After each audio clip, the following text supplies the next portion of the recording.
তোমার আবার কি হলো পাশা খেলতে খেলতে হঠাৎ? জানি না বেহুলা, আমার মাথাটা হঠাৎ করে ঘুরছে কেন প্রিয়? আমি যা স্থির থাকতে পারছি না বেহুলা।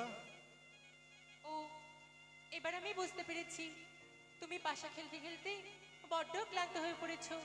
তোমার বিশ্রামের প্রয়োজন স্বামী। আমার কি মনে হয় জানো বেহুলা?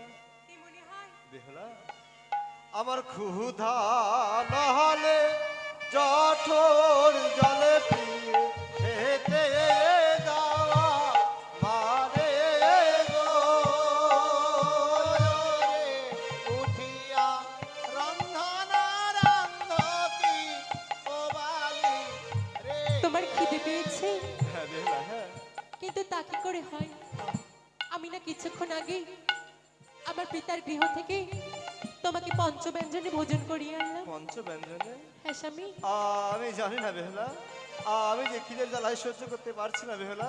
এ কি তুমি এই বলছো? বাসর ঘরে আমার জন্য কিছু অন্যের ব্যবস্থা করো বেহুলা। কিন্তু স্বামী, আমি এই জনশূন্য বাসের ঘরে কিভাবে রন্ধন করব? এ কি বলছে বেহুলা? রন্ধন করবার জন্য তো কোনো কিছুরই আয়োজন করেনি। কিন্তু বেহুলা, আমি যে খিদের জ্বালায় সহ্য করতে পারছি না প্রিয়।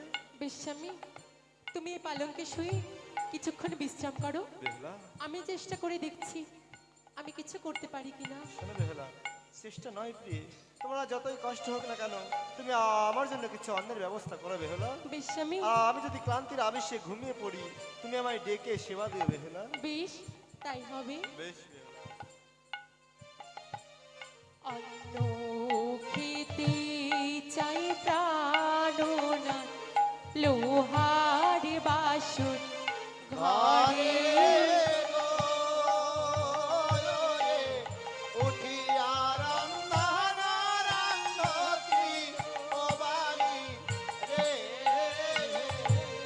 কোথায় পাবো চাউল রে জল, অগ্নি কোথায় পাবো গো?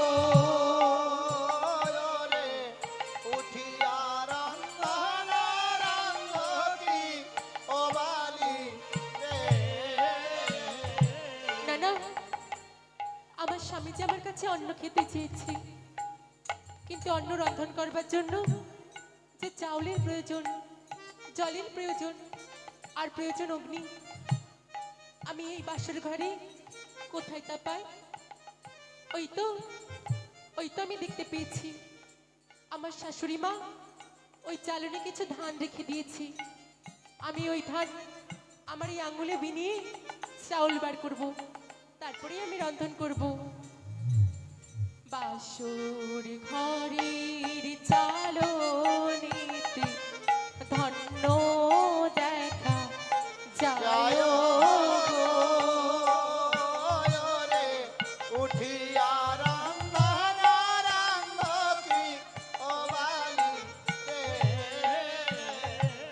সেও ধন্য বিনাইয়া চাউল বা নাবো গো।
এ কি আমার স্বামী যে আমার হাতে অন্ন খেতেছে, ঘুমিয়ে পড়েছি।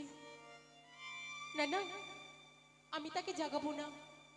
আমি গুরুচন্দ্রের মুখে শুনেছিলাম মা মনসা নাকি কোনোদিন কোনো একদিন তার স্বামীকে ঘুম থেকে জাগাবার কারণে তার স্বামী নাকি তাকে ত্যাগ করেছিলেন। না না, আমি তাকে জাগাবো না। আমি বরং তার পাশে বসে কৃষ্ণ নাম করি। কৃষ্ণ নাম শুনে যখন আমার স্বামী চৈতন্য পাবে তখন তাকে সেবা দেব। আমি বরং তাই করি।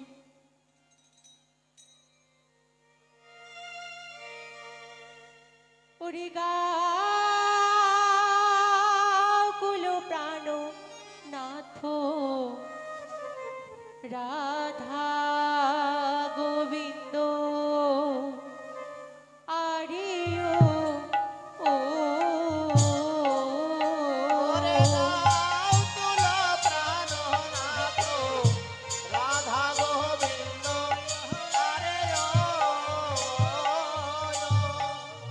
নিদ্রা গেছে প্রাণপতি সুখেরি সায়নে ওরে গাও তুলা প্রাণনাথ রাধা গোবিন্দ আরে কৃষ্ণ নাম করব আমি বসিয়াছি আরে ওরে গাও প্রাণনাথ রাধা গোবিন্দ আরে হরে কৃষ্ণ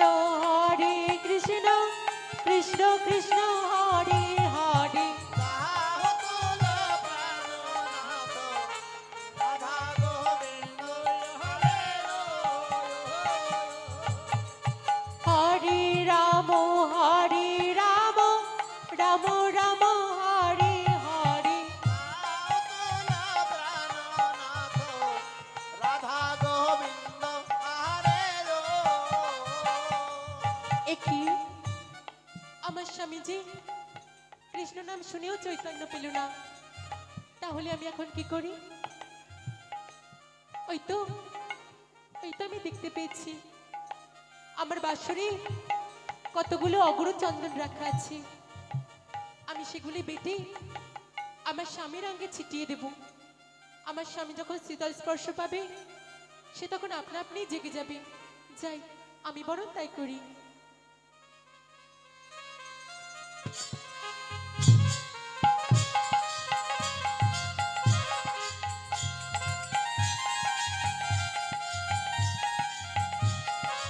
এই তো আমি অগ্রচন্দন বেটে এনেছি। যাই, আমি এবার আমার স্বামীর অঙ্গে ছিটিয়ে দিই। সব সব বেহুলা সব সব প্লিজ। একই স্বামী, এই লৌহ বাসুর ঘরে সাপ কোথা থেকে আসবে? বেহুলা, তবে যা আমি আমার অঙ্গে সাপের মতো শীতল স্পর্শ পেলাম না না বেহুলা। স্বামী, তুমি ঘুমিয়ে পড়েছিলে তো, তাই আমি তোমাকে জাগাবার জন্য কিছু অগ্রচন্দন বেটে তোমার অঙ্গে ছিটিয়ে দিয়েছি। বেশ বেহুলা, তুমি তারই শীতল স্পর্শ পেয়েছো। বেশ প্লিজ। আমি তোমাকে যে অন্ন রন্ধন করতে বলেছিলাম বেহুলা। হ্যাঁ স্বামী, আমি রন্ধন করেছি। আমি এক্ষুনি তোমাকে সেবা দিচ্ছি স্বামী। দাও বেহুলা।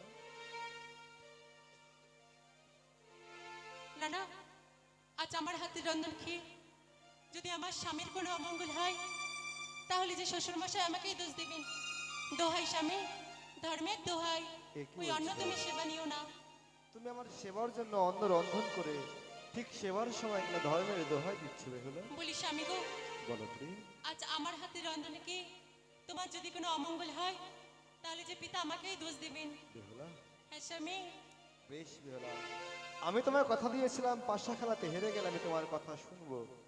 এই নাও বেহুলা, আমি অন্য আজ সেবা করবো না বেহুলা। তুমি যত্ন করে তুলে রাখো। পাশা খেলার রসে আমি বড় ক্লান্ত হয়ে পড়েছি বেহুলা, তাই আমি এখানে কিছুক্ষণ শুয়ে বিশ্রাম করছি বেহুলা। শোনো বেহুলা, ক্লান্তির আবেশে ঘুমিয়ে পড়লেও তুমি কিন্তু ঘুমিয়ে পড়ো না বেহুলা।